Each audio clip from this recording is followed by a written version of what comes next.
web y agradecería a los que ya se integraron el que me dijeran quiénes pertenecen a este grupo, debido a que todavía no tengo acceso a SESWeb, no tengo habilitados los grupos todavía, pero tengo una lista de ustedes, solo necesito que me confirme alguien si todavía se encuentran en este grupo. Daniela Costa se encuentra. Sí, todavía. No ha llegado, pero todavía. Buenas tardes, profe. Buena tarde. Eric, No, se cambió a Sabatino. ok, Eric ya no. Maritza, No, tampoco. Marlene Paola, Tampoco. ella se había ido a Se Ensenada, sí. fue. Ajá, sí. Eva, Aquí está. bien. Ujú. Areli, gracias. Presente. Dana Vanessa, También sigue. Nadia, sigue. Ujú. Vanessa Alejandra, No, ya no. perdón. Ok. Vanessa Alejandra sigue en el grupo. No. Ok. Ana Sí. Lizárraga. Ella Miren, sí. había deseado hace mucho tiempo el que no les diera clase y tómala, mira, voy a volver a ser su docente. Misael, Profe, También. Meribet, ¿sigue? Ya no. Ok, No. espero que no le haya pasado nada, parecía que no podía dominar el estrés. Jazmín Daniela, Sí. Jesús Eduardo, También. ok, Donovan, aquí También. ando, profe. bien, Valeria No, ya Belén, no. No, ya no. ya no, ok, Melissa sí sigue, Carla Daniela, También. Cintia, Ya no. ya no sigue Cintia, ok, No. Hace ok, desde ya, ¿alguien2 cuatrimestres. más que se haya integrado a este grupo que no haya mencionado? No. Ok, Bueno, es que hay un entonces, compañero, pero no sé qué materia va a llevar. Lleva solamente una, pero no sé si es la suya o la de alguien más. ¿sabe cómo se llama? Claudio Zavala. Claudio Zavala, no, yo lo tuve hace un año Ah, y entonces tal vez otra. pasó con 8, Claudio. Es un buen muchacho. Ok, chicos, entonces su grupo es de 1, 2, 3, 4, 5, 6, 7, 8, 9, 10, 11, ya de solo 12 estudiantes. Así es.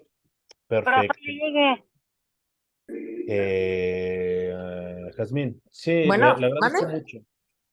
Chicos, no estaba pasando lista, solamente estaba verificando quiénes siguen en el grupo, debido a que todavía no se encuentran cargados, yo todavía no tengo cargado su grupo en Seswell, motivo por el cual estaba verificando la lista, o una lista que tenía guardada para verificar quiénes estaban. Chicos, antes de iniciar nuestra primera clase, les agradezco mucho el que me permitan dar la clase de esta forma, debido a que no me encuentro en Mexicali en este momento y no quisiera retrasarme en nuestras clases. Ustedes, si mal no recuerdo, arrancaron el 2 de mayo. El 1 de mayo era día inhábil y eso también nos resta una semana vamos, una clase para nuestro primer parcial. Así es que tenemos un poco el tiempo limitado eh, y vamos a hacer la presentación oficial de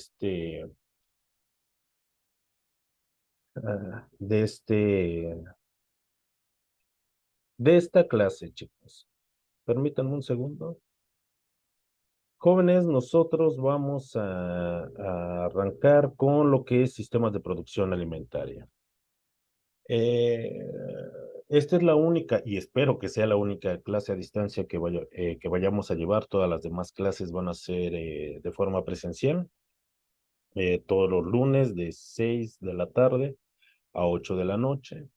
Es importante, chicos, la forma de evaluación, y vamos a dejarla de la siguiente forma. Van a tener 2 exámenes parciales y un examen de evaluación final, el cual va a tener un valor del 40% de cada una de las evaluaciones. El análisis de un documental va a tener un valor de un 20% y una serie de tareas que van a abarcar los temas que veamos por unidad con un valor del 40%. Todo ello suma lo que es el 100% de su evaluación. Espero que ya todos se hayan integrado, chicos, a el grupo de Classroom. En ese grupo de Classroom ya se encuentran todas las notas para su primer parcial, y sí, siéntanse muy felices. También se encuentran todas las actividades, hablando de tareas y algo también importante, el que vean un documental y las instrucciones. Respecto de las fechas de entrega, chicos, en esta semana estaré actualizando la fecha de entregas para todas esas actividades, para que puedan tener el 60% de su evaluación continua y el resto solo quedaría pendiente para sus evaluaciones parciales. Hasta aquí, chicos, ¿tienen alguna duda o algún comentario? No, No, profe, todo maestro. bien. No. Perfecto, chicos. Ahora, jóvenes, respecto a lo que se maneja su reglamento dice que necesitan el 80% de asistencias para presentar sus exámenes parciales. Su reglamento dice el 80, no dice el 75, no dice el 70, dice que al menos el 80% para sus evaluaciones parciales. Eso nos deja en un umbral donde no pueden faltar, chicos. Necesitan, y si faltan, no tienen derecho a sus evaluaciones parciales, y adivinen que necesitan el 70% al menos para poder presentar sus exámenes extraordinarios. Esto es en función de lo que dice su reglamento. Algo importante también, chicos, y que no sea motivo para alguna diferencia entre ustedes y yo, porque no es personal, pero deben de tener un tarjetón donde ustedes creo que le pagan a la escuela, actualizado y sellado para que tengan derecho también a sus evaluaciones parciales. Nuestros exámenes van a arrancar los días lunes. Así es que para nuestro primer parcial es importante que ustedes tengan ese tarjetón que les otorga la coordinación con todos sus sellitos. Si no, no van a poder aplicar los exámenes parciales y tampoco su evaluación final. Vamos a evitarnos cualquier malentendido, chicos. Esa es una obligación administrativa de ustedes y que se vuelve también ahora una necesidad de que los docentes estemos supervisando esa parte. Como les explicaba, a diferencia del día de hoy, todas nuestras demás clases van a ser presenciales. Y también, chicos, es importante que lleven uniforme completo. Ustedes saben cómo es el uniforme completo, que consta de pantalón, de filipina y de calzado. El calzado tiene que ser de un color específico, si mal no recuerdo, creo que es blanco. Evitémonos también, chicos, si ustedes no llevan su uniforme completo, tengo que hacer un formatito y tengo que escribir y redactar eso para poder justificar, o no, sí, para decir que ustedes tienen falta, pero que están tomando clase, pero ello me obliga a que no puedan hacer sus exámenes parciales, y eso es bastante complicado. Evitémonos de todas esas partes administrativas, de muchos enojos que pueda desencadenar este tipo de alineamientos. En primera, con su tarjetita, con todos sus sellitos, chicos, y portando su uniforme. Y también algo muy importante, asistiendo a todas sus clases. Fuera de ello, chicos, esta asignatura pues va a ser muy, pero muy entretenida. ¿Cuál es la finalidad, chicos, de esta asignatura? Van a decir, yo quiero ser nutriólogo, eh, no me interesa producir alimentos de origen vegetal, no me interesa producir alimentos de origen animal, alimentos de origen unicelular. Entonces, ¿para qué llevo esta asignatura? Fíjense, esta asignatura es muy, pero muy interesante, chicos. El principio es bastante técnico,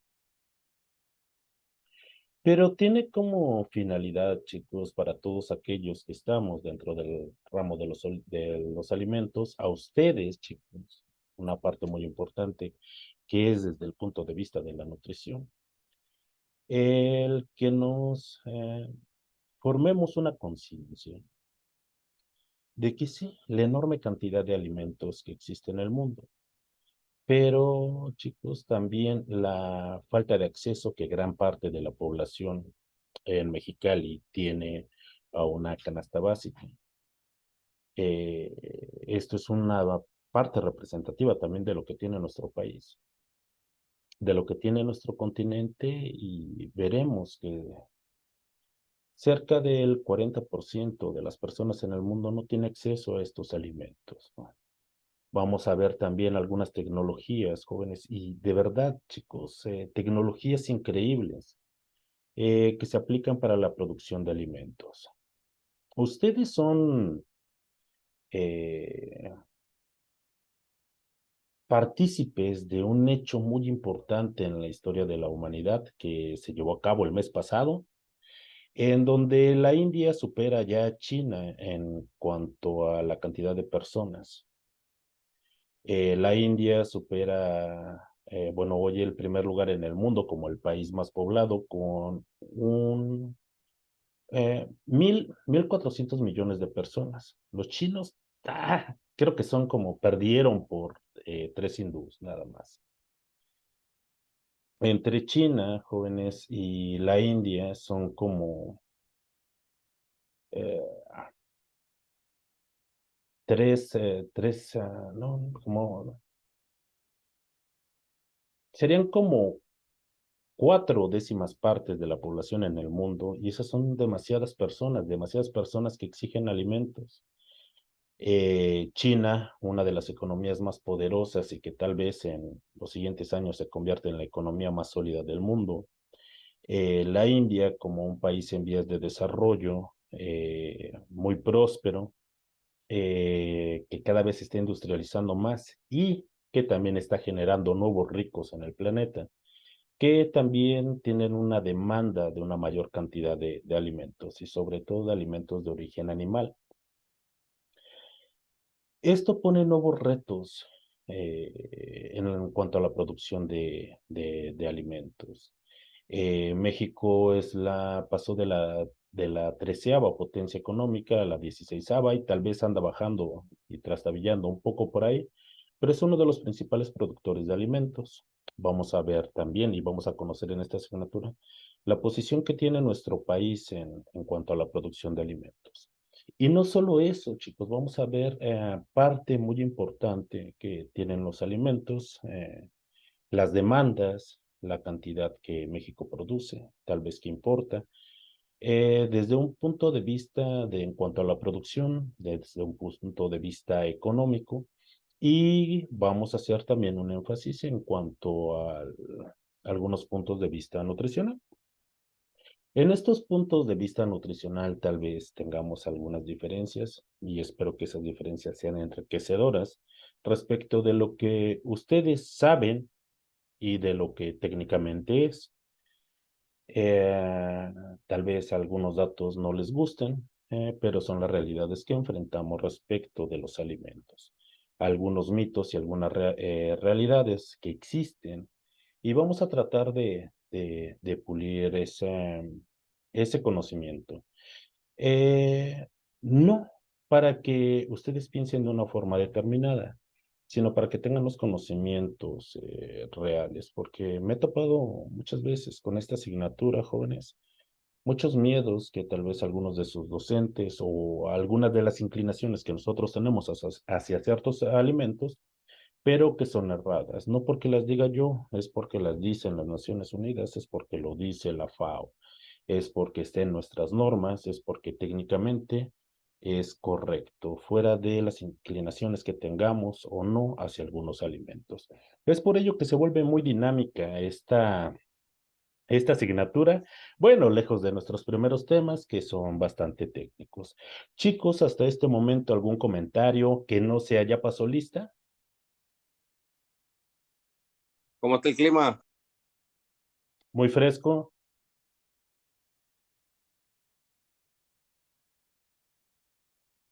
¿Algún comentario, chicos, acerca de la clase? ¿Alguna propuesta?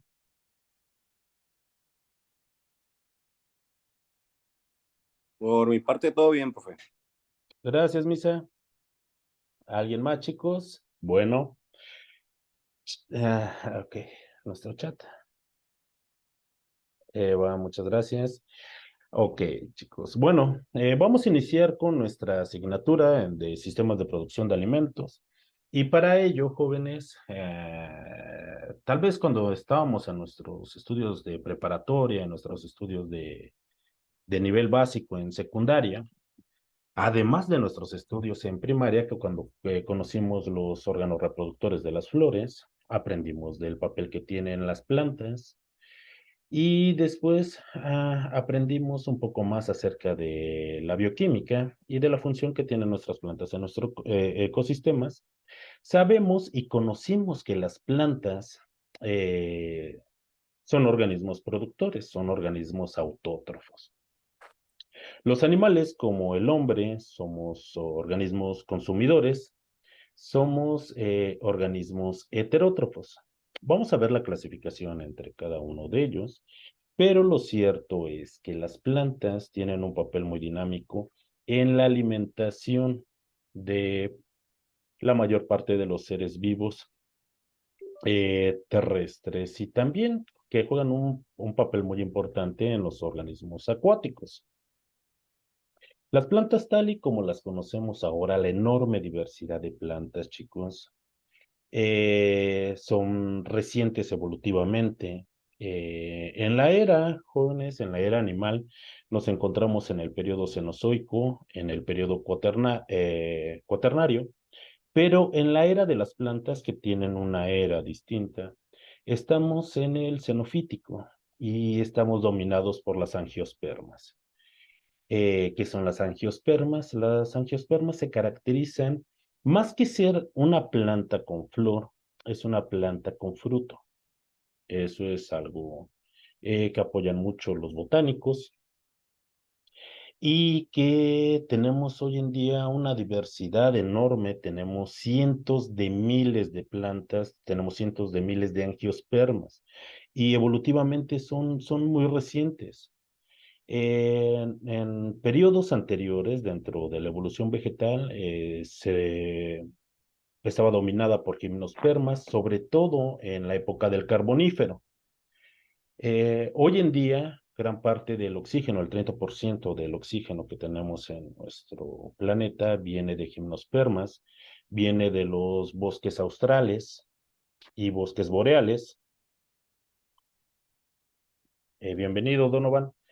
Y que proveen enormes cantidades de, bueno, el 30% del oxígeno de nuestro planeta y que se encuentran seriamente amenazados.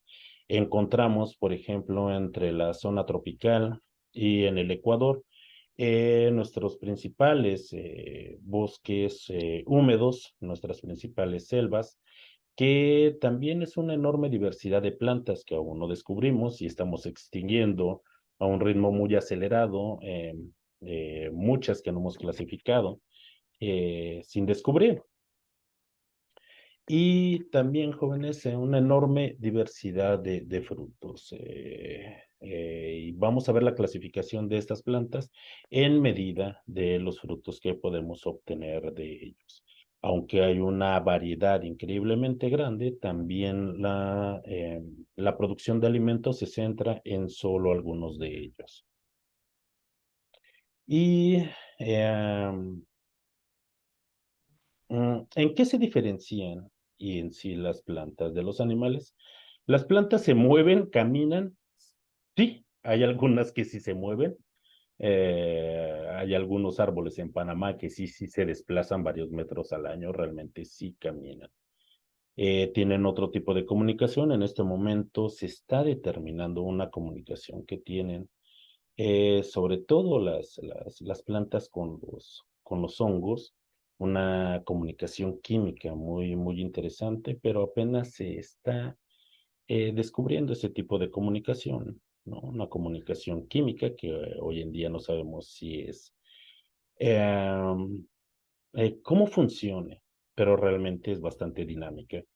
A diferencia de los animales que sí presentan una mayor movilidad. Las plantas, como les mencionaba hace un momento, son organismos autótrofos. ¿Y qué quiere decir con autótrofos? Los organismos autótrofos son aquellos que son capaces de sintetizar todas las sustancias que necesitan para su desarrollo, para su crecimiento y para su mantenimiento celular. Mientras que todos los animales y también muchos de los microorganismos son organismos heterótrofos, es decir, son organismos consumidores. Necesitamos consumir esas moléculas ya preformadas. De ahí que los animales consuman a otros tipos de animales, consuman plantas, también consuman microorganismos. Las plantas tienen un crecimiento indeterminado y eso sobre todo los vemos con periodos, sobre todo con plantas perennes, con plantas de hoja permanente. Tienen un crecimiento indeterminado y vamos a conocer también otro tipo de plantas que son plantas de ciclos cortos de crecimiento. Mientras que los animales sí tienen un crecimiento determinado y organelos, organelos celulares específicos o especializados, las plantas sí cuentan con ellos, a diferencia de los animales. También algunas bacterias cuentan con unos organelos especializados y más adelante lo comentaremos. Mm, Todo ello compone un equilibrio muy dinámico en nuestro planeta, siendo estas las plantas la base de la alimentación eh, para bueno, la base de la alimentación de una cadena trófica, ¿no? El ser humano se encuentra dentro de esos niveles, en un penúltimo nivel, pero parece que estás echando con todos los demás niveles, un nivel para arriba, nivel para abajo, pero también ha desarrollado nuevos sistemas para la producción de alimentos de origen vegetal de una forma muy eficiente, pero también vamos a ver a qué costo sobre esos ecosistemas, chicos. Dentro de una analogía respecto de las plantas por ejemplo, con nuestros tejidos, sí existe una analogía, pero no respecto de los órganos.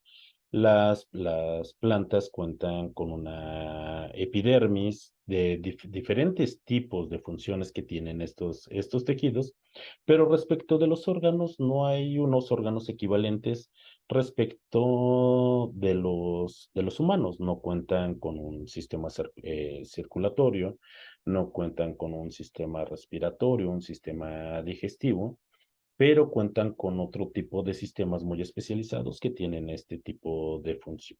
Además de que cuenta con diferentes estructuras dentro de las propias plantas.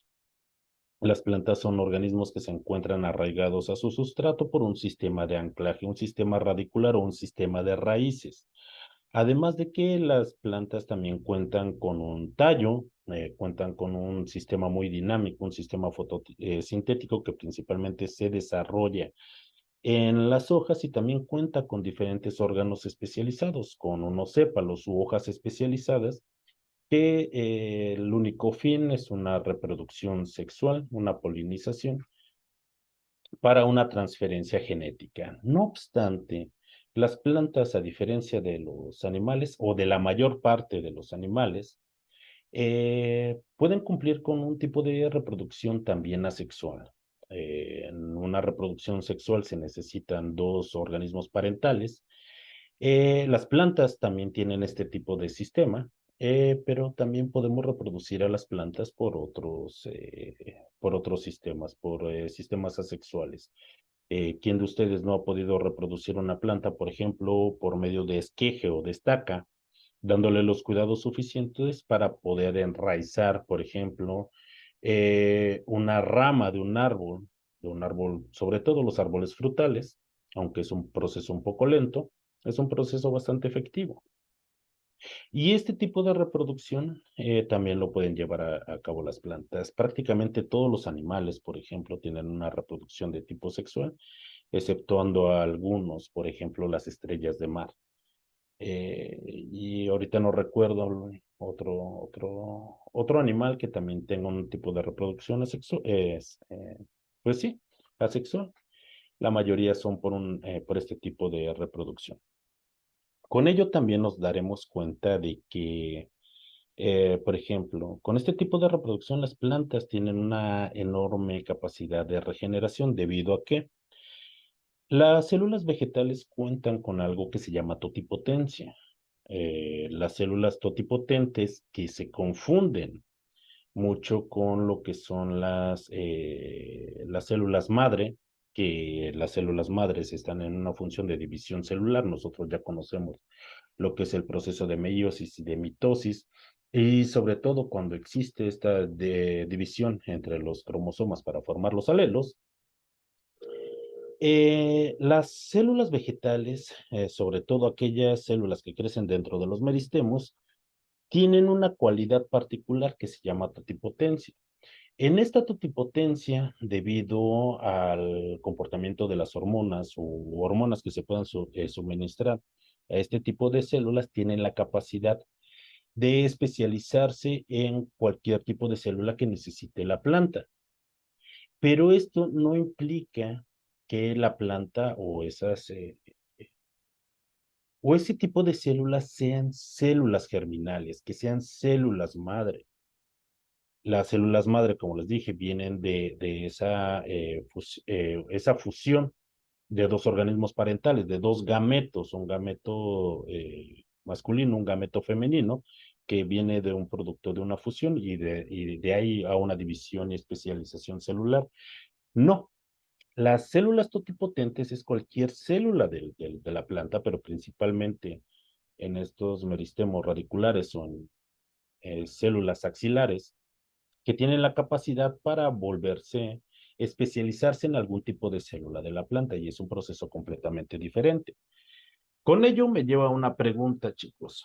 ¿Cuántos de ustedes compra una pomada teatrical, teatrical con células madre? No, nunca he comprado. Qué bueno, porque es una enorme Ni yo. estafa, chicos. No sé qué es Pero eso. es una célula, es un producto de Pantene, creo que es la marca de una crema hidratante para eliminar arrugas, aprovechando, la crema dice que tiene células madre de un vegetal. No, realmente, imaginen en un producto como una crema, si es un medio de cultivo, o un medio en el cual unas células madre de una planta puedan estar inalterables, no, no es un medio. Y tampoco utilizan células madre de dicha plantita, lo que utilizan son células totipotentes, que a final de cuentas no sirven para nada en la piel, ¿no? Pero si quieren gastar su dinero, cómprenla, el producto sí se llama teatrical, pero juegan con sus sentimientos y con su desconocimiento acerca de las plantas, chicos. Ahora, dentro de esas plantas, chicos, las plantas son organismos. Adelante. ¿Y el colágeno en la crema sí funciona? Debe de funcionar, pero funciona más si el colágeno es parte dentro de ese proceso nutritivo. Esas proteínas de baja calidad, si nosotros las ingerimos, pues van hacia el mantenimiento celular, sobre todo hacia ese mantenimiento extracelular, más que si no lo colocamos. Pero recuerden, los tipos de difusión y si lo han visto en alguna asignatura, o la permeabilidad que pueden tener ese tipo de sustancias, sí, en menor grado, pero tal vez sea eficaz. Pero lo mejor es que sea parte de esa nutrición. Gracias. Ok. Ahora, jóvenes, las plantas como organismos son células eucariotas. La diferencia entre una célula eucariota y una célula procariota, jóvenes, ¿cuál es? La Y diferencia entre las... permítame, gracias, Areli. Su Eh, origen, Ana, por favor, ¿cuál es la diferencia fundamental entre una célula eucariota y una célula procariota?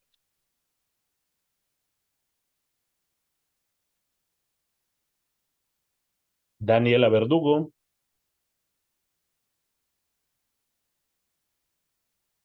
Ok, Ana, sí, no, gracias por decirme que no está su audio, pero puede escribirnos.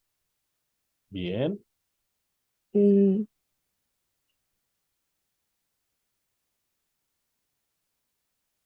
profe, adelante, Daniela. no es por el núcleo o algo así. Dígalo, por favor, con seguridad, como si usted estudiara en Universidad Vizcaya de las Américas. Por favor, Daniela. ¿Cuál es la diferencia entre una célula procariota y una célula eucariota? Según yo es el núcleo. Según ¿El yo. núcleo qué? ¿Quién lo tiene y quién no tiene?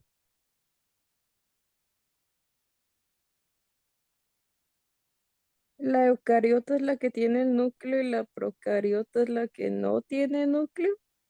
Muchísimas gracias. Sí, efectivamente, chicos, tienen que hablar con seguridad. Las células eucariotas, recuerden, son células más evolucionadas dentro de ese o dentro de ese paso evolutivo. Tienen un núcleo definido. Dentro de ese núcleo definido se encuentra el material genético en forma de ¿qué? En forma de cromosomas, que es lo que pasa con células procariotas. Las células procariotas no tienen un núcleo definido y el DNA generalmente se encuentra en una sola hebra y se encuentra en lo que es el citoplasma. Dentro de esa evolución, chicos, las células eucariotas las podemos nosotros también clasificar dentro de una clasificación filogenética en células uniconta y células biconta. Las plantas son células biconta dentro de esa clasificación filogenética, mientras que otros organismos eucariotas como los hongos, como algunos parásitos, como los animales, somos organismos unicontas. Las plantas son seres biconta. ¿Qué quiere decir esto dentro de la filogenia? Que mientras dentro de estas células eucariotas, solo unas dieron un paso evolutivo, como células uniconta, las plantas en algún momento de su evolución dieron dos saltos, diferenciándose de qué? Del resto de los organismos eucariotas, diferenciándose de los hongos, diferenciándose del resto de los animales, diferenciándose de muchos parásitos. Las plantas dieron un doble salto evolutivo, por eso son células biconta. Esto, jóvenes, hizo que las plantas tuvieran una mejor adaptación a diferentes medios. Se pueden adaptar en un crecimiento en el agua, chicos, y también inundaron toda la superficie de nuestro planeta. Y de aquí siguieron cada una procesos evolutivos diferentes que todavía podemos encontrar hoy en día.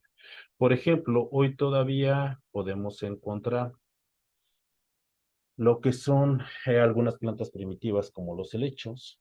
Tenemos como menos de mil plantas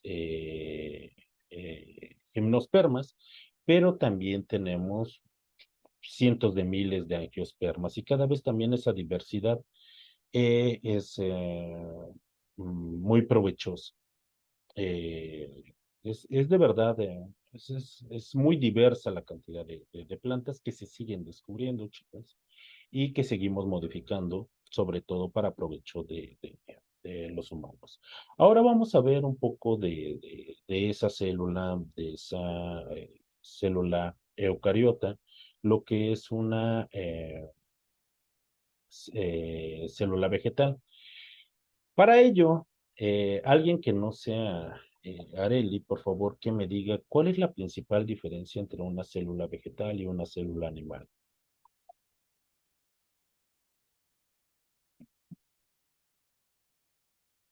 Bueno, como están muy participativos, chicos, entonces que Daniela iPhone nos diga, por favor, cuál es la principal diferencia entre una célula vegetal y una célula animal. Donovan, si quiere, también nos puede apoyar. No quiero. Joven No, Eduardo. es que no quiero, pero no sé, profe. Vean cómo contestó su compañero Donovan como si fuera Universidad Vizcaya de las Américas, así con esa seguridad. Eduardo, una diferencia entre una célula vegetal y una célula animal.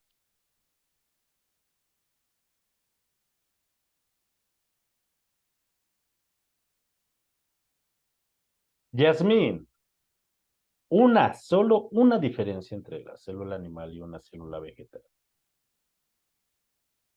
Que carecen de pared celular, ¿Quién? la vegetal, ¿La vegetal carece de qué? pared celular. Ok, pero dígalo por favor, con esa seguridad que le está otorgando los estudios de esa universidad. Dígalo, por favor, Misael. Según yo, ah, las vegetales tienen una sola pared celular. ¿Y las Igual animales? porque creo que los animales nomás tienen una membrana celular, ¿no? Ok. O es al revés. No, chico. Misael, sí, efectivamente, ya nos ordenamos un poco más. Las células vegetales son células rígidas, están dentro de una estructura muy rígida, la cual está formada por una pared celular. Esa pared celular, dependiendo del tejido vegetal, va a estar formada principalmente por celulosas, por ligninas, por hemicelulosas. Las células animales no tienen pared celular, tienen una membrana celular. También, jóvenes, las células vegetales tienen algunos organelos celulares, algunos orgánulos u organelos, es lo mismo, ah, específicos. Por ejemplo, los vegetales cuentan con lo que son cloroplastos, donde se lleva el proceso de fotosíntesis. Vamos a ver un poco de lo que es este proceso, solo para recordar lo que ustedes ya habrán visto en otras asignaturas.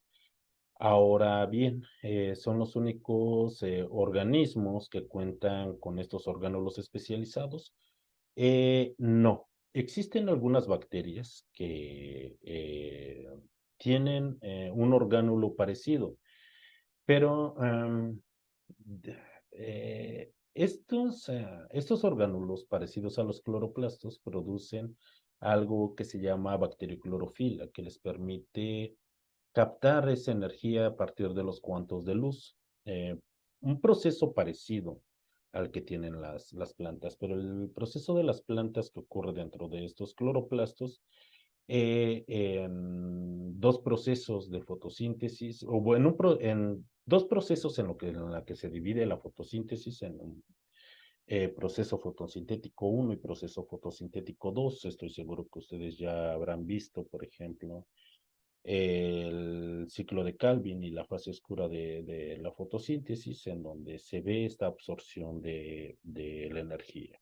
Es por ello que las plantas tienen esta capacidad de ser organismos autótrofos, únicamente necesitan algunos componentes inorgánicos, agua, dióxido de carbono y algunos minerales para poder sintetizar todo lo que necesitan. Además, recuerden, las plantas son organismos biconta, dieron un doble salto evolutivo.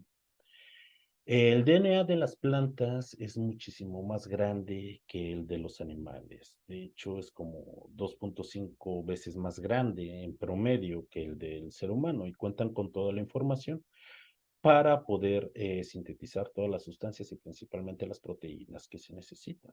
A diferencia de los seres humanos que necesitamos, sí, efectivamente, de esa alimentación variada para poder nutrirnos sobre todo con esos nutrientes esenciales que nosotros carecemos de la capacidad de síntesis.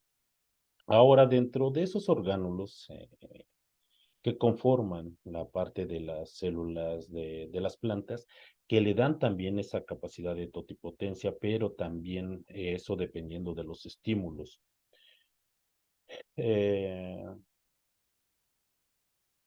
mm, de los estímulos que las hormonas vegetales les dan, y solamente hay 6 hormonas vegetales que tienen funciones en específico, que le pueden dar a una célula vegetal esa capacidad de totipotencia.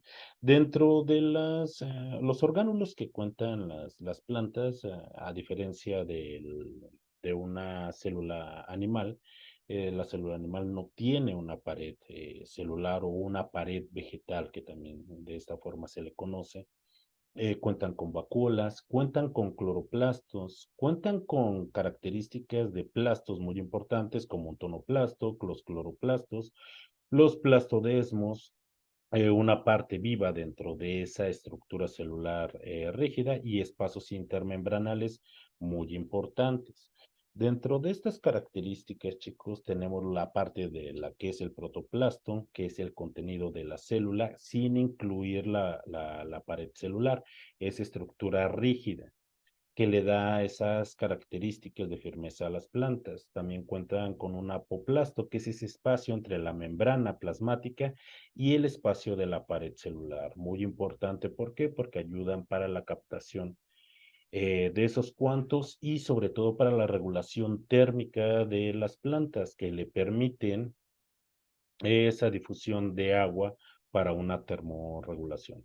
También cuentan con otros orgánulos especializados, cuentan con un núcleo, cuentan con un nucleolo, cuentan con mitocondrias, con peroxisomas, con un nucleolo, con retículos endoplásmicos, tanto liso como rugoso, cuentan también con estos orgánulos, igual que las células animales, con un aparato de Golgi, pero las funciones son características y con los organelos específicos que también tienen.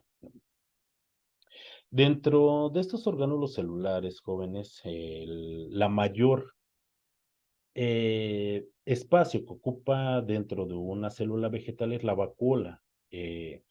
¿Y cuál es la función principal de la vacuola? El mantenimiento de la turgencia celular es lo que le da ese soporte a la estructura y el tamaño dentro de una estructura o de un órgano mayor de las células.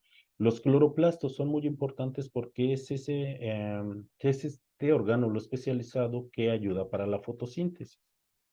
La fotosíntesis no es el principal proceso de donde se obtiene la energía en las plantas, pero sí ayuda a los procesos sobre todo para la fabricación de nutrientes. Una vez que fabrica los nutrientes de la planta y que los nutrientes que fabrica son los de mayor biodisponibilidad y generación de energía rápida, como son los carbohidratos. Una vez que genera la planta los carbohidratos, que genera glucosa a partir de la fijación de dióxido de carbono atmosférico, a partir de la glucosa entra proceso de glucólisis, como ocurre en los animales, generando una enorme cantidad de energía química en forma de ATP. Actualmente, fíjense, hace unos años me había quedado de que en el proceso de fabricación de ATP eran 34, pero la última actualización que tengo es que son 38, donde va a quedar que a partir de una molécula de glucosa genere tanta energía. Sí, sí la genera. El día de hoy son 38 ATPs, entre 36 y 38. Cualquiera de esas cifras es correcta. Pero toda esa generación de ATP no deriva de los procesos de fotosíntesis directamente, que es generado a partir de los procesos de glucólisis. Pero ¿de dónde proviene la glucosa? De la fijación de carbono que ocurre con la generación de gliceraldehído 3-fosfato para la generación de estas glucosas. El gliceraldehído 3-fosfato viene del proceso de lo que es el ciclo de Calvin de la fijación de dióxido de carbono atmosférico que ocurre dentro de estos cloroplastos. Por ello es muy importante, chicos. Ahora, ya hablamos sobre las plantas, sobre la importancia de las plantas y esta evolución de las plantas. Las plantas se adaptaron, todavía en la actualidad existen estas plantas muy primitivas, como los helechos y los musgos, y realmente son vestigios históricos del origen de las plantas. Dentro de estas plantas existen lo que son las angiospermas, que son estas plantas con fruto, y las gimnospermas, que existen muy pocas variedades, pero que dan un soporte importante para la producción de oxígeno, todas ellas de troncos leñosos y de hojas perennes. Las plantas se han adaptado a vivir en agua, tanto en agua dulce como en aguas saladas, y la mayor diversidad de ellas se encuentran en la superficie del planeta. Aquellas que se adaptaron para vivir en el agua son talofitas, mientras que las cormofitas son aquellas que se adaptaron mediante un sistema de anclaje y un sistema de soporte rígido para vivir en la superficie de la Tierra. Se conocen como cormofitas. Las cormofitas son tanto los helechos como angiospermas y gimnospermas, mientras que todas aquellas que se adaptaron y tienen una estructura muy simple para vivir en el agua son aquellas que son talofitas. Las angiospermas realmente son plantas y son la mayor parte de la diversidad de plantas que conocemos que producen flor, aunque las gimnospermas también producen un tipo de flor. Es una flor muy primitiva. Lo que principalmente caracteriza y se especifica a las angiospermas y divide a las angiospermas de las gimnospermas es la generación de un fruto. Más adelante veremos botánicamente cuál es realmente ese fruto. También la diversidad de flores que se generan dentro de las angiospermas no son órganos diferentes a los órganos de captación de luz que tienen las propias plantas. No, solamente este tipo de sépalos o este tipo de hojas que está presentando son hojas especializadas para una función, para desarrollo de calor, desarrollo de aroma, con el único fin de ser polinizadas y de la atracción de los medios polinizadores que pueden llegar a tener. A diferencia, por ejemplo, de lo que son las gimnospermas principalmente tienen una fecundación por un polen, pero es transmitido por el aire, mientras que las angiospermas han encontrado diferentes medios para el cual se pueden polinizar, y con ello también ha ocurrido esta enorme diversidad en cuanto a este género de plantas. O sea, toda ella diversidad, toda esa diversidad que encontramos y todo, sobre todo para la generación de muchos de los frutos. Tanto angiospermas como gimnospermas tienen los mismos órganos, tienen órganos de anclaje que conocemos como raíces, tienen un órgano de soporte que dependiendo la planta es un tallo o es un tronco, y tenemos órganos que sirven para Para las principales reacciones bioquímicas que sustentan la vida de la planta, que son la parte de las hojas, que le permiten ese mecanismo de difusión gaseoso y también de la captación de energía. Dentro de las plantas, chicos, tanto angiospermas como gimnospermas, vamos a encontrar lo que son meristemos. Los meristemos son esas zonas localizadas donde se produce esa división celular. Aquí es donde nosotros podemos inducir o crear esas células totipotentes. Las células totipotentes las podemos crear en cualquier o de cualquier órgano de la planta, pero principalmente se van a desarrollar en los meristemos. En meristemos axilares que nos van a dar origen, ya sea una nueva hoja, a una nueva rama, una parte de ese tallo, y también en lo que son los meristemos, tal vez de mayor importancia en cuanto a la nutrición de la planta, lo que son los meristemos radiculares. Los meristemos radiculares va a ser esa parte de la raíz. La raíz tiene una función muy importante. La raíz le permite el anclaje de la planta en el suelo, pero también la obtención de nutrientes inorgánicos. Así, también algunas de las funciones muy importantes es mm, la asociación con algún tipo de bacteria en un mutualismo para verse beneficiados ambas especies. Una especie de bacteria que le provee algún tipo de nutriente del cual carece la planta, mientras que la planta le favorece un mecanismo de protección, creando nódulos. Las raíces, y veremos en algunos tipos de cultivo, también van a favorecer a la parte principal de la planta, sobre todo en frutos raíces, en nervaduras centrales o también en la disposición, por ejemplo, de zonas de almacenamiento de energía, como en algunos tubérculos como la papa, o en algunos tipos de rizoma que también son muy ricos en carbohidratos, como en el caso del jengibre, pero ello lo veremos más adelante, pero todo parte de la existencia de estos meristemos. Algo también muy importante dentro de los meristemos radiculares o de estas raíces, que solamente la absorción de nutrientes se lleva a cabo en las puntas, dentro de este crecimiento radicular. Una vez que la raíz ya está madura, el suelo le funciona como anclaje a la planta.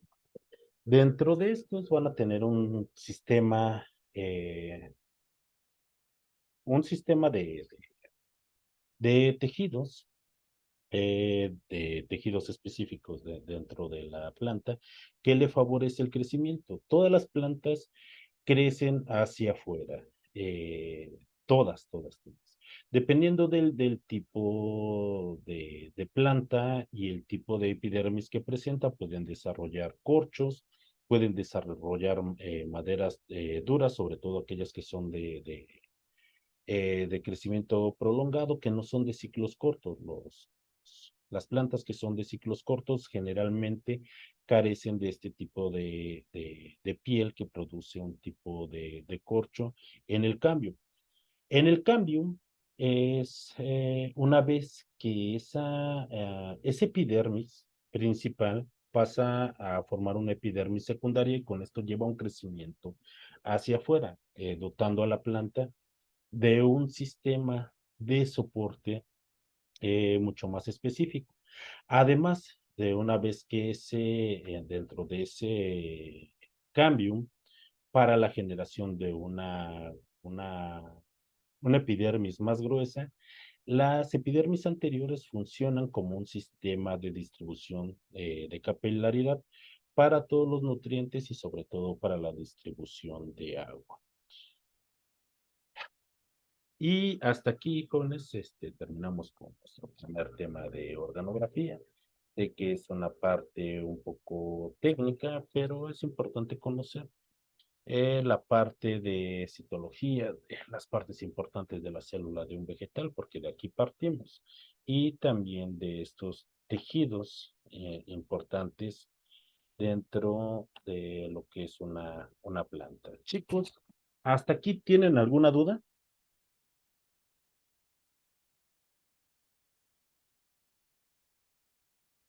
¿Están ahí?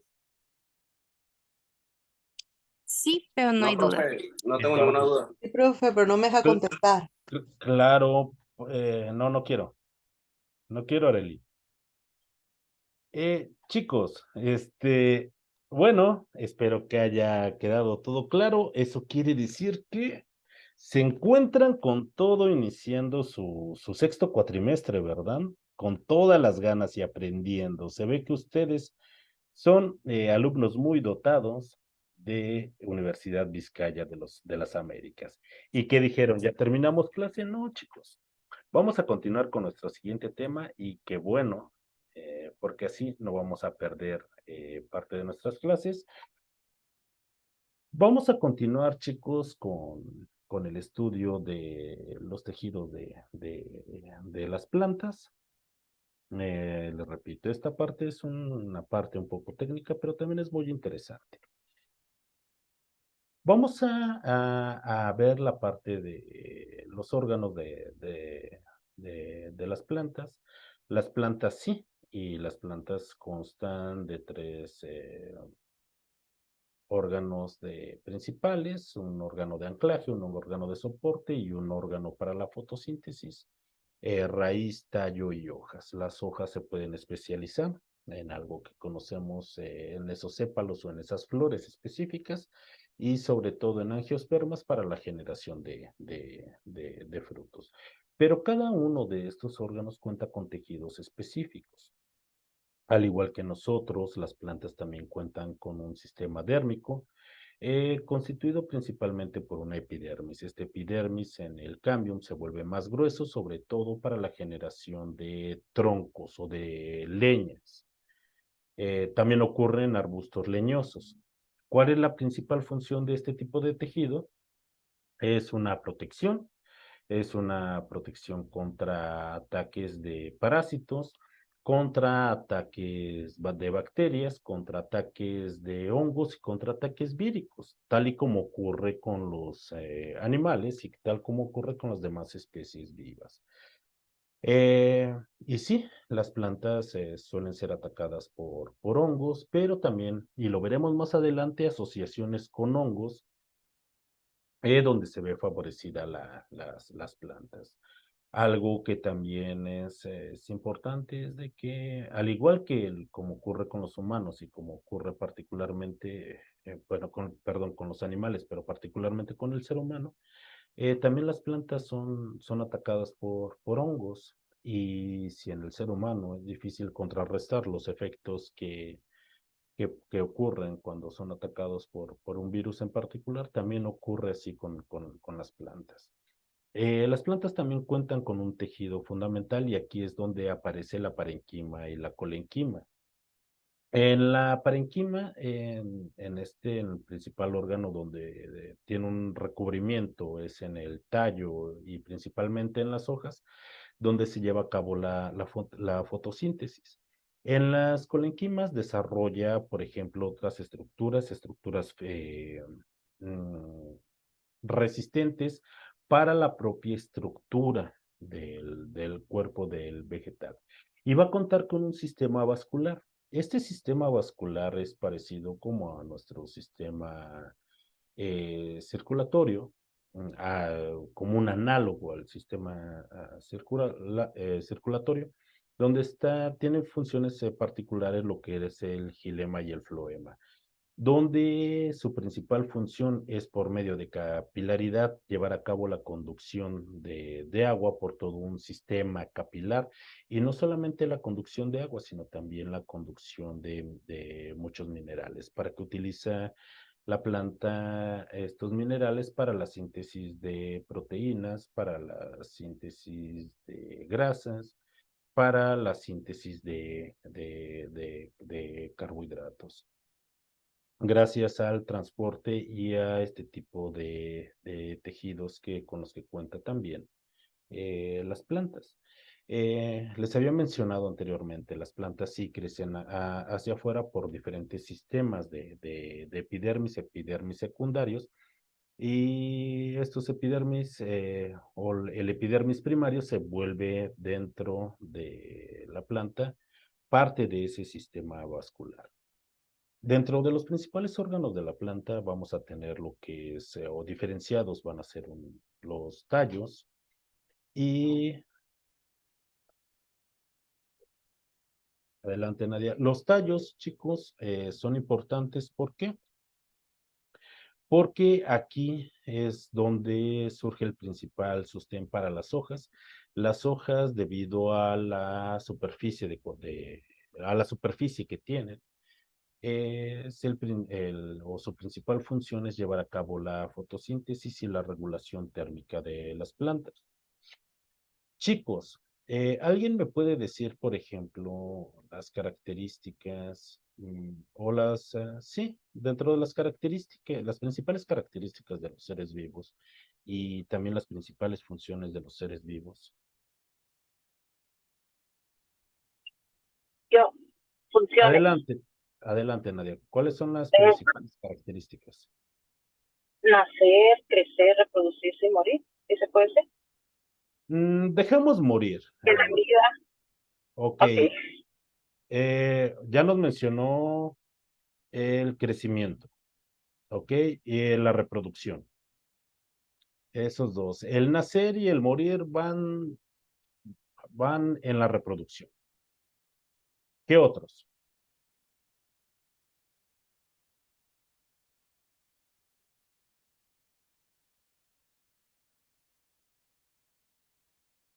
Un metabolismo, bien. Tienen una estructura, tienen un nivel de organización. Presentan una homeostasis. ¿Qué más?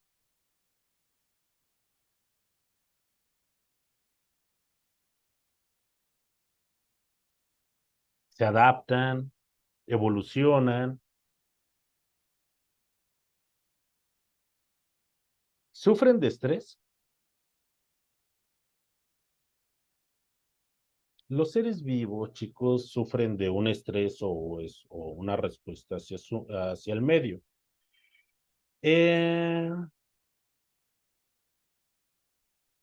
Por ejemplo, ¿qué es lo que pasa cuando nosotros llegamos? No, les voy a poner un mejor ejemplo.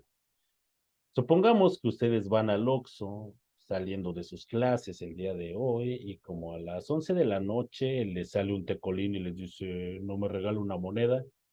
Pero ustedes no esperaban esa pregunta ni al pobre tecolín.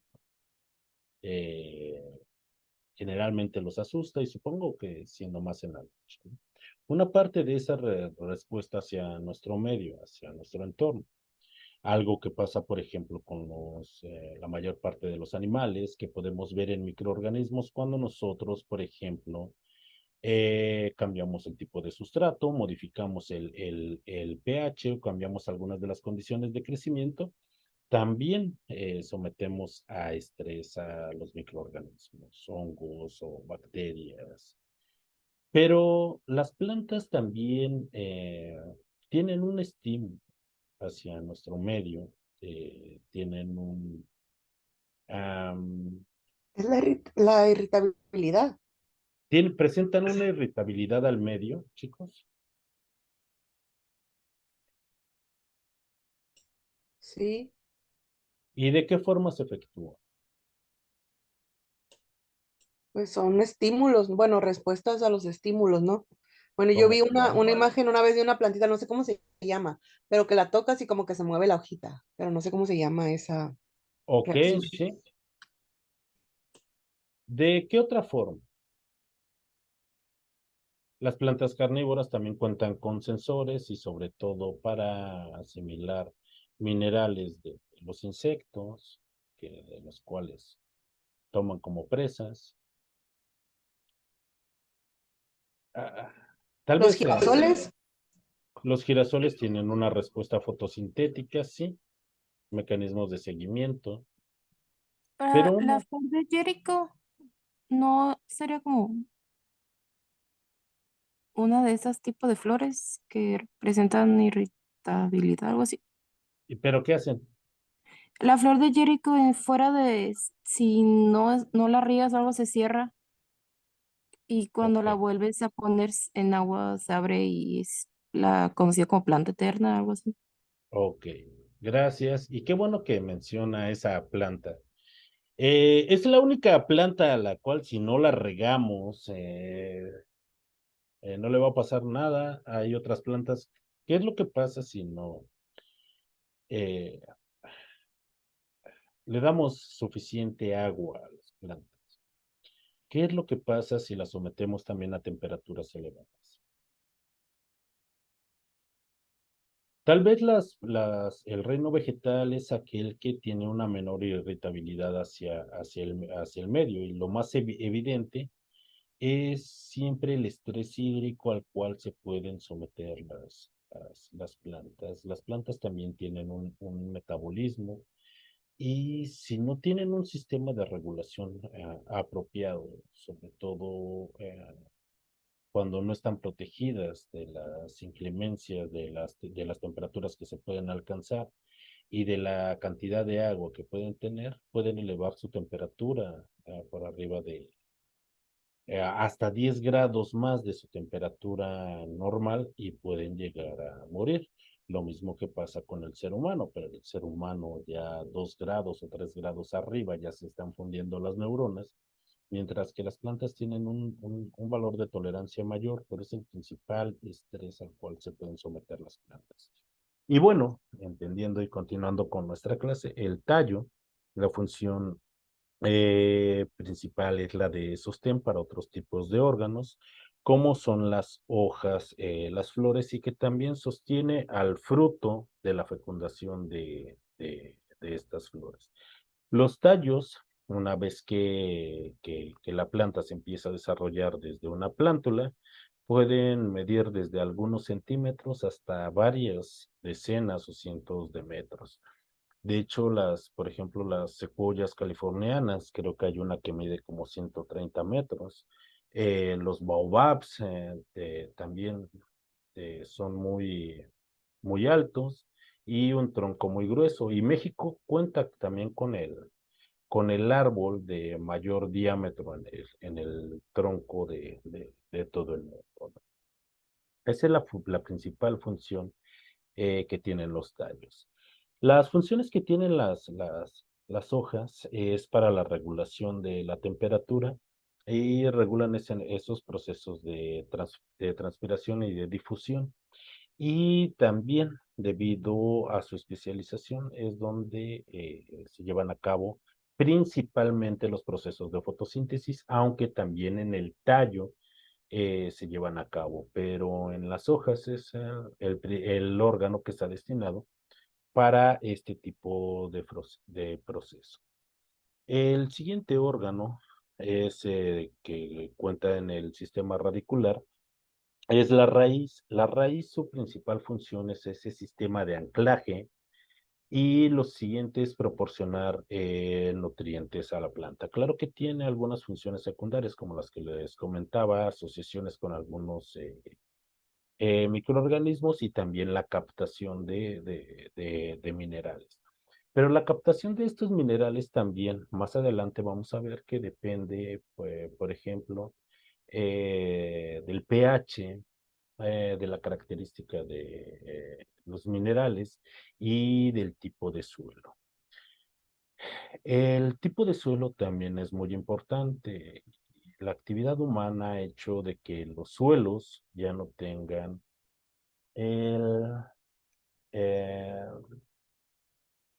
el suficiente tamaño de partícula para que las plantas puedan desarrollar un sistema de anclaje. Es decir, que cada vez estamos meteorizando más nuestros suelos y con esto participando en los procesos de erosión.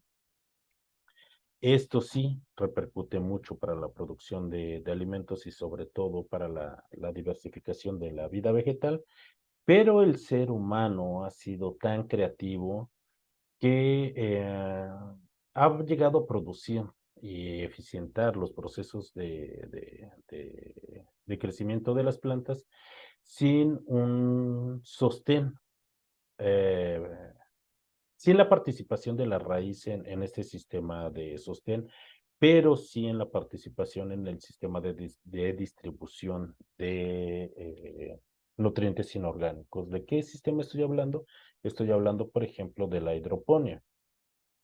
En este sistema donde la raíz no funciona como anclaje, pero únicamente participa en el sistema de distribución de nutrientes.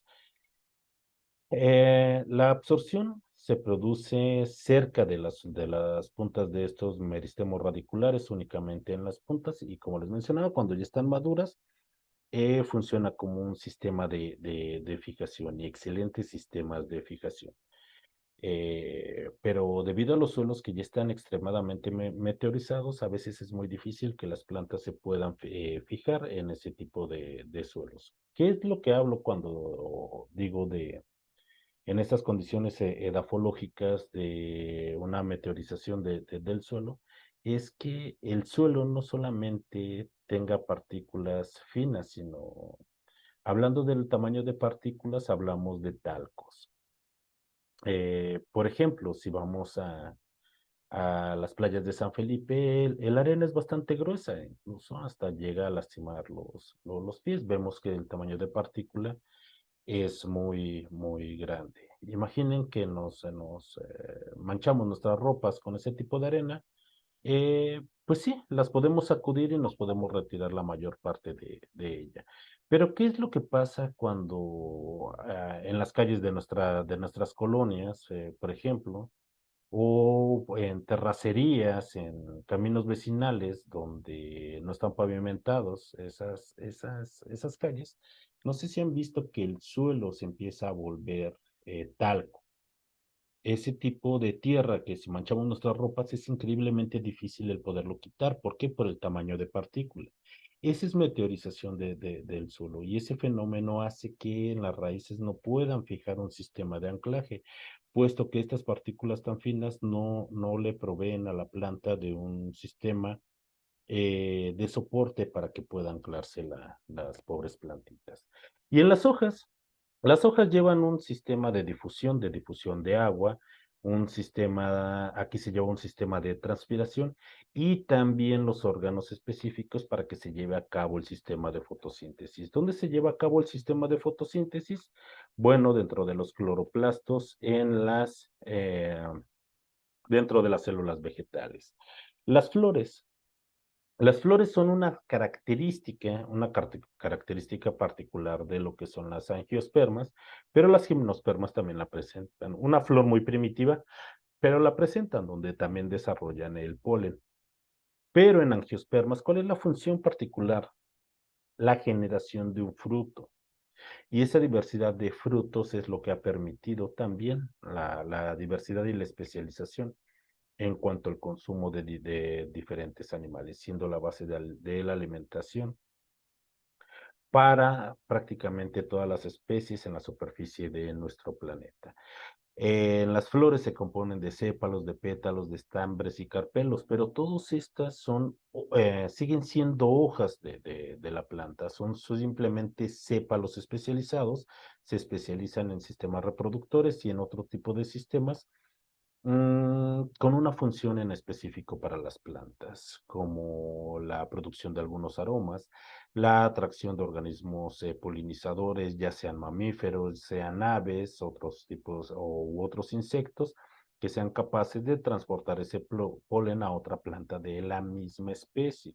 Estos sépalos son especializados y es un producto de una evolución muy rápida que han tenido para la diversificación de este tipo de plantas. Ahora bien, ¿cómo ocurre esa nutrición vegetal? Recordemos que las plantas son organismos autótrofos, pero particularmente las plantas son organismos fotoautótrofos. Eso quiere decir que la fuente de energía es la luz. En la luz, de acuerdo a la teoría de Einstein, viajan pequeños paquetitos o cuantos. Estos cuantos, eh, cuando llegan al tilacoide de los cloroplastos, esta energía es convertida en electrones, Estos electrones pasan dentro de un fotosistema a otro creando ATP por medio de la creación también de un gradiente de protones. Este gradiente de protones viene de la disociación del agua, fenómeno en el cual las plantas liberan ese oxígeno hacia nuestra atmósfera y esos protones quedan dentro de las membranas de las plantas creando ese gradiente para que esos electrones sean transportados por medio de citocromos específicos hasta una ATPasa para la fabricación de ATP. Una vez que se fabrique el ATP, en el fotosistema número 2, participando en el ciclo de Calvin, se puede tomar dióxido de carbono y ocurre la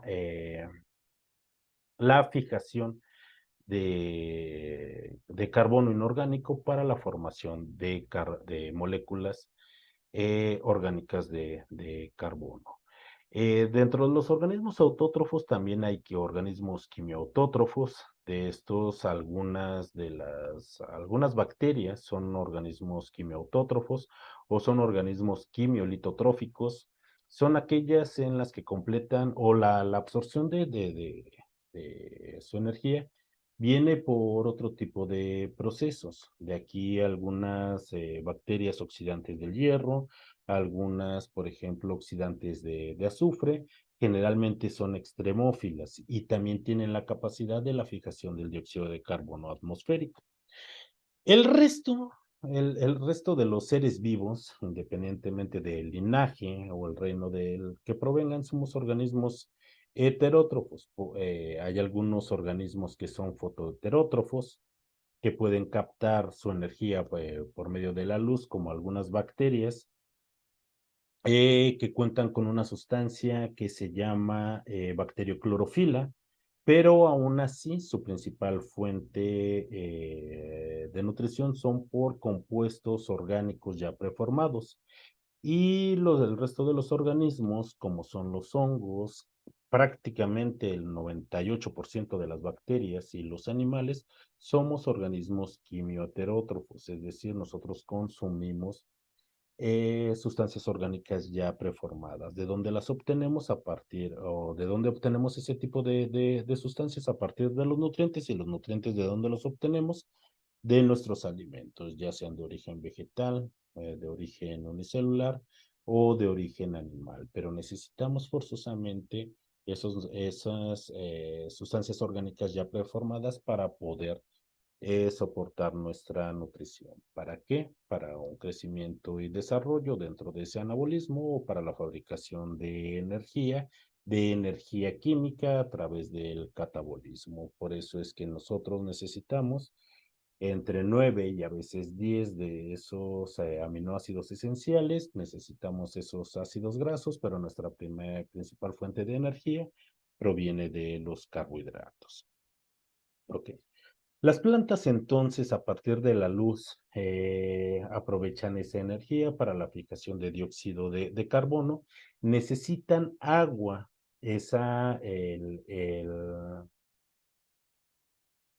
Llevan a cabo un rompimiento de agua liberando lo que es el oxígeno, llevando a cabo un transporte de electrones. El oxígeno, una vez que es liberado del agua, secuestra esos electrones, dotando de protones para un gradiente de protones dentro del tilacoide para la promoción de estos electrones por medio de los citocromos. ¿Hacia dónde van estos electrones? Van hacia la formación de ATP y también para la reducción del dióxido de carbono atmosférico para la formación de carbohidratos. ¿Cuál es el principal carbohidrato que se forma? Se forma gliceraldehído 3-fosfato y a partir del gliceraldehído 3-fosfato se forma glucosa. ¿La glucosa hacia dónde va? La glucosa puede ir hacia las estructuras formando enlaces beta para la formación de celulosas, de hemicelulosas, para la formación de ligninas. Estos se van para la formación de los diversos sistemas, para sistemas para los sistemas epidérmicos de la propia planta, y parte de esa glucosa se va para glucólisis para la fabricación de más energía. El- la energía que se toma por los procesos fotosintéticos realmente es energía muy pobre, pero las plantas optimizan este tipo de proceso para la fabricación de azúcares. La principal fuente de energía de las plantas es a partir de la glucosa, con entre 36 y 38 ATPs por medio de una oxidación completa. Esa oxidación, esa glucólisis se lleva a cabo en las mitocondrias, al igual que en todo, o en la mayor parte eh, de los, eh, de los animales. Es una fuente de alta energía, de energía química. Y esa energía, ¿para qué se optimiza? También para los procesos anabólicos de las plantas, siendo mucho más eficiente. ¿Ok? Dentro de en el fotosistema 1 tenemos la captación de esos cuantos de energía por medio de la descomposición del agua, tomando esos protones y creando un gradiente de protones. ¿Para qué? Para que esos citocromos en específico transporten ese par de electrones hasta la reducción de la nicotinamida, adenina, dinucleotido fosfato, pero que en estado reducido porque toma esos protones de ese gradiente y es una molécula también de alta energía. Tenemos una ATP sintetasa dentro de la membrana de los tilacoides de los cloroplastos que también nos produce ATP. ¿Qué es lo que pasa entonces? Toda esta energía que se está ganando se utiliza para la fijación de dióxido de carbono. Este dióxido de carbono se va para la formación del el 3-fosfoglicerato y este se va para la fabricación de glucosa. El fosfoglicerato también entra dentro del ciclo de Calvin, donde se bifosfata, que creando el 1,3 fosfoglicerato, de aquí el gliceraldehído 3-fosfato o el G3P, generamos y por medio de las carboxilaciones la ribolosa 5-fosfoglicerato, de aquí la ribolosa 1,6 bifosfoglicerato, y se convierte en una molécula de 6 átomos de carbono dentro de un intermediario dentro del propio ciclo al fijar otra molécula de dióxido de carbono. Así es como se fabrica la principal forma de energía de las plantas. Las plantas de esta forma crean sus estructuras de azúcares, pero lo principal es para la fabricación de energía, donde se lleva a cabo toda esa producción de energía, se lleva en las mitocondrias, al igual que en las células animales. Solo que en las células vegetales también puede existir una aerobiosis o una anaerobiosis. En los procesos de anaerobiosis recuerden que se puede ir por procesos fermentativos o por procesos lácticos, aunque la fabricación de energía es un proceso muy bajo, una oxidación completa de esta nos genera cantidades muy grandes de ATP. Una vez que a partir de ciclo de Calvin se crea una molécula de glucosa, la propia planta por una oxidación completa nos crea lo que es glucosa 6-fosfato, de ahí fructosa 6-fosfato, la fructosa 1,6 bisfosfato, de aquí hasta la generación del gliceraldehído 3-fosfato, el 1,3 bisfosfato, hasta la generación de piruvato. El piruvato entra al ciclo de los ácidos tricarboxílicos, iniciando por el ácido cítrico, el ácido isocítrico, el ácido alfa-acetoglutárico, se libera la succinil coenzima A, se libera la coenzima de la succinil, se crea el ácido succínico, el ácido fumárico, el ácido málico, el ácido oxaloacético y nuevamente se ingresa en el ciclo. Aquí tenemos la ganancia tanto de NAD como de FAT, como la salida de ATP y también tenemos descarboxilaciones. Las plantas no solamente fijan dióxido de carbono, también por el proceso de glucólisis generan cantidades enormes de dióxido de carbono. ¿Por qué? Porque llevan procesos similares al de nosotros. ¿Por qué? Porque son los procesos más eficientes para la fabricación de energía. Con esto, chicos. En la década de los 90 se realizaron varios experimentos, sobre todo para conocer la función que tienen las plantas dentro de nuestra atmósfera. Se crearon unos sistemas artificiales completamente aislados del exterior, donde había plantas, donde coexistían, pero era un sistema adiabático, no había intercambio de materia ni de energía. Metieron unas personas allá adentro, pero tuvieron que sacar a las personas también 3 meses después de haber iniciado el experimento. ¿Por qué? Se dieron cuenta de dos cosas. Una, de que a pesar de tener tantas plantas, el nivel de dióxido de carbono al principio se empezó a elevar mucho y empezó a disminuir la concentración de oxígeno. Y esto debido a los procesos metabólicos de las propias plantas. Y una vez que se estaba saturando mucho la atmósfera con dióxido de carbono, se dieron cuenta de que disminuía nuevamente. Esta disminución, sin un crecimiento de biomasa vegetal, no se explicaban por qué y se dieron cuenta de que los concretos absorben mucho dióxido de carbono. Que las plantas realmente también consumen mucho oxígeno cuando se estresan y sobre todo la parte de los hongos. Los hongos tienen una función muy importante dentro de nuestros ecosistemas, sobre todo ¿para qué? Para poder regresar todos esos nutrientes al suelo. Pero también consumen cantidades enormes de oxígeno, lo que puso y disminuyó por debajo del 19% la concentración, lo cual lo volvió muy riesgoso para las personas que estaban ahí.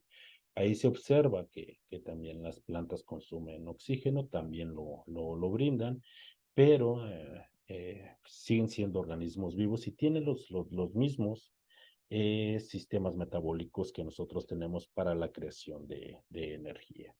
Y chicos, vamos a dejar nuestra clase hasta aquí porque estoy seguro que no tienen ninguna otra duda y continuaremos ya en modo presencial el próximo lunes. Y ahora sí, por favor, permítanme pasarle lista. Daniela Acosta. Presente. Gracias. Eva Guadalupe. Presente. Areli. Presente. Muchas gracias. Vanessa. Presente. Nadia. ¿Sí regresó? Presente. Bien. Ana. Presente, profe. Misael. Presente. Yasmín Daniela. Presente. Jesús Eduardo. Presente. Donovan. Presente. Melissa. Presente. Carla Daniela. Presente. Chicos, para mí ha sido un enorme gusto el ser nuevamente su docente y dentro de una semana nos vemos en el salón de clases. Que tengan una excelente tarde. Hasta luego, chicos. La grabación de esta clase la voy a subir también por medio de nuestro grupo en Classroom. Gracias, profe. Nos vemos. Gracias, luego. maestra. Gracias, profe. Bonito Hasta día. luego, Arely, que tengan una bonita tarde. Gracias. Bye. Hasta luego.